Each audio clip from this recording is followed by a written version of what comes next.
Hello! Je vous retrouve aujourd'hui pour vous faire une chronique du PLIB 2019. Si vous ne savez pas ce que c'est le PLIB, je vous renvoie dans la barre d'infos, il y aura tous les liens. Il s'agit d'un prix auquel je suis jurée. Je vous propose donc une série de vidéos où je chronique les livres sélectionnés pour ce prix. Donc on y va, c'est parti, on commence tout de suite.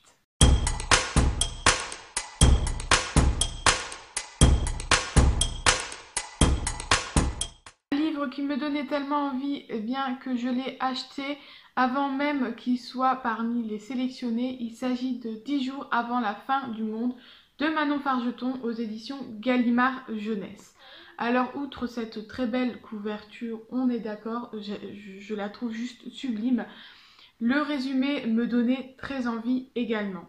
On va suivre ici 6 personnages qui vont devoir survivre, qui vont se rejoindre et qui vont survivre parce que sur la Terre, il y a 2 lignes d'explosion et que la Terre est complètement ravagée. Une fois que ces explosions sont passées, eh bien, il n'y a plus de vie apparemment. En tout cas, on ne sait pas ce qui se passe.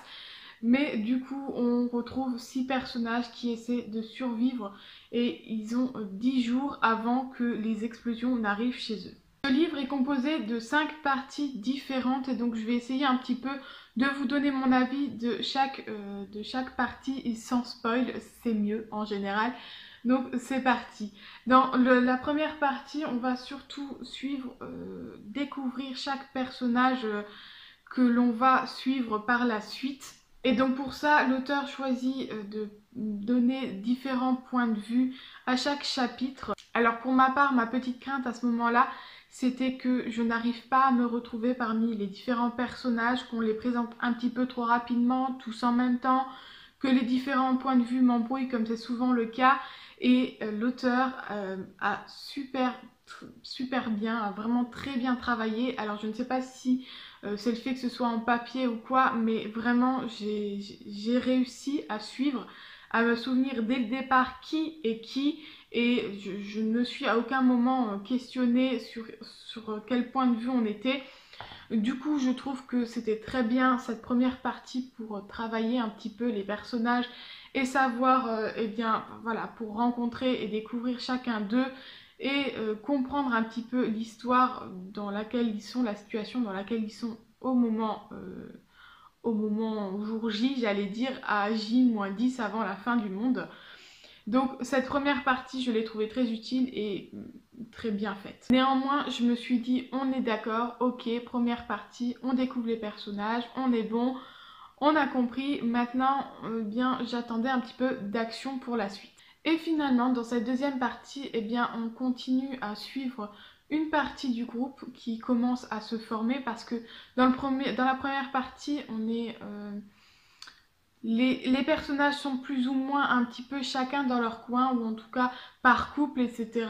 ou ce genre de choses-là, ils ne sont pas encore réunis. Dans cette deuxième partie, ils commencent tout doucement à se réunir et on voit un peu plus une partie du groupe et il y en a une qui est un peu plus hors du groupe en fait, et donc j'avais du coup un petit peu de mal parce qu'on la voyait un petit peu moins, et donc du coup de temps en temps quand on arrivait nouveau à ce personnage là, j'avais un petit peu de mal à me souvenir où on en était, mais voilà, là je vais vraiment pinailler dans les petits détails parce que sinon c'était compréhensible quand même, il me fallait juste un petit peu de temps et c'était bon. Mais du coup dans ce deuxième tome, cette deuxième partie, pardon, on reste beaucoup plus dans la psychologie des personnages. Ils partent, ils sont en route, ils sont dans la voiture, on est beaucoup dans leurs pensées et finalement il n'y a pas beaucoup d'action dans cette deuxième partie non plus. Dans la troisième partie, eh bien ça y est, ils sont tous réunis et j'étais un petit peu surprise parce que je n'avais pas l'impression finalement que les personnages vivaient la fin du monde. Voilà, ils n'avaient pas l'air d'être très préoccupés par cette fin du monde au final. Ils sont dans on a l'impression qu'ils sont dans un espace-temps un petit peu différent. Ils sont tous ensemble, isolés sur une plage près d'une falaise. Et quand on lisait, en fait, on avait juste l'impression qu'ils étaient là en vacances un petit peu. Donc c'était un petit peu déroutant, mais en même temps, voilà, on a à côté certains personnages qui vont tout de même au contact du reste de la population, donc on voit bien que ça reste la fin du monde. Les personnages principaux continuent quand même à se questionner un petit peu sur ce qui se passe, sur ce qui va se passer, sur comment faire. Mais je trouvais que c'était une parenthèse vraiment où ils étaient un peu entre juste ben, on va profiter du moment et le côté ben, il faut quand même qu'on survive et qu'on trouve une solution. Euh, je, je commence à comprendre à ce moment-là aussi dans la troisième partie que finalement on n'est pas du tout dans un livre d'action, mais plus dans un livre dans du psychologique, on va dire. Je m'attache énormément aux personnages à ce moment-là, vraiment beaucoup plus encore qu'avant. Et donc du coup, voilà, même s'il n'y a pas d'action, ce que j'attendais à un moment donné, eh bien finalement j'accroche quand même beaucoup avec les personnages. Et donc du coup, j'apprécie quand même très... Enfin, du coup, j'apprécie quand même ma lecture, je vais y arriver. Mais effectivement, je pense que s'il y avait eu plus d'action, j'aurais été peut-être happée encore plus par l'histoire. Je pense que je pense que s'il y avait eu plus d'action, ça aurait été un page turner. Pour moi, c'est ça. Mais finalement, comme on est plus dans la psychologie, ben, j'ai envie d'apprécier plus ma lecture en douceur en fait.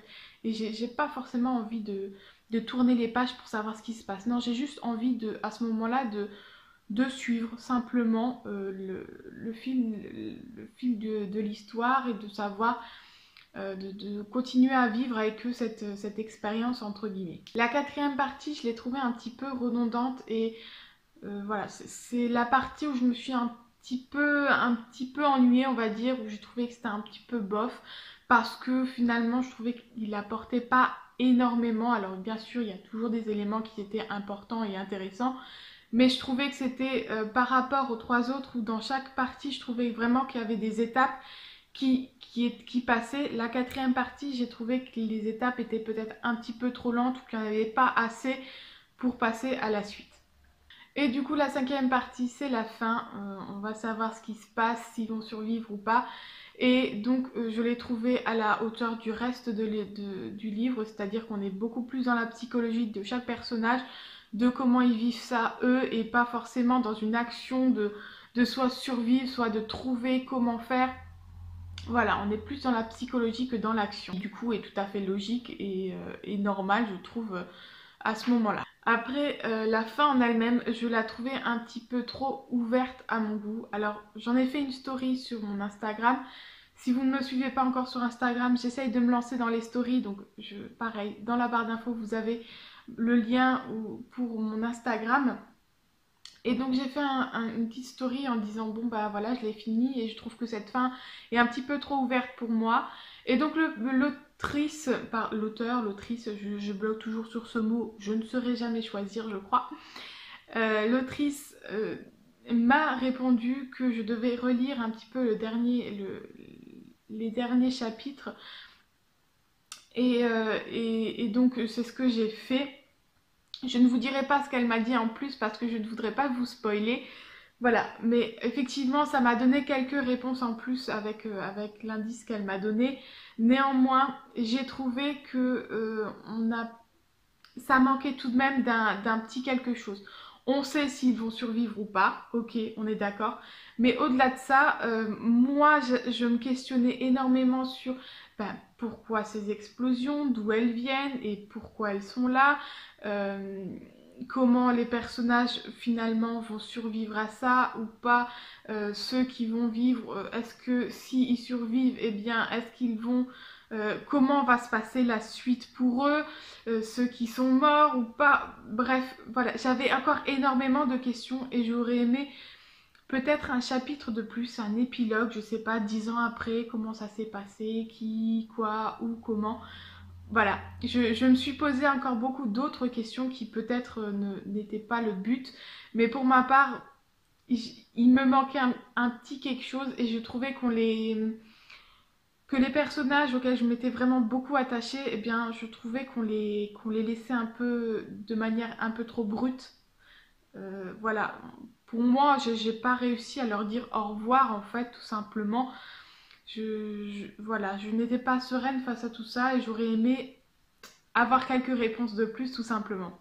En tout cas, c'était vraiment une très belle lecture. Ce n'était pas du tout ce à quoi je m'attendais parce que voilà, comme je disais, je m'attendais à un livre d'action, voilà, où ils doivent survivre et donc du coup, il faut qu'ils trouvent des objets pour ceci, pour survivre, pour manger, etc. Et non, c'est pas du tout le cas. On est vraiment beaucoup plus dans la manière dont dans leur tête ils vont gérer ça en fait, cette fin qui doit arriver dans 10 jours. Dans 10 jours, ils savent que potentiellement ils vont mourir et donc chaque personnage va réagir différemment et donc on est dans leur tête à savoir comment chacun réagit. Et donc en fait, voilà, j'ai quand même beaucoup apprécié ma lecture, c'était vraiment une très bonne lecture et je ne regrette pas de l'avoir acheté et j'espère qu'il va continuer dans le prix. Pour l'instant, parmi tous ceux que j'ai lus, eh bien, il fait partie de ceux qui sont en haut de la liste des sélectionnés. Donc voilà, n'hésitez pas à le lire si vous ne l'avez pas encore fait, il est vraiment très bien et je remercie l'auteur pour ce bon moment. J'ai terminé pour cette chronique et j'espère qu'elle vous a plu. Comme d'habitude, je vous attends dans les commentaires pour qu'on en discute et pour qu'on échange.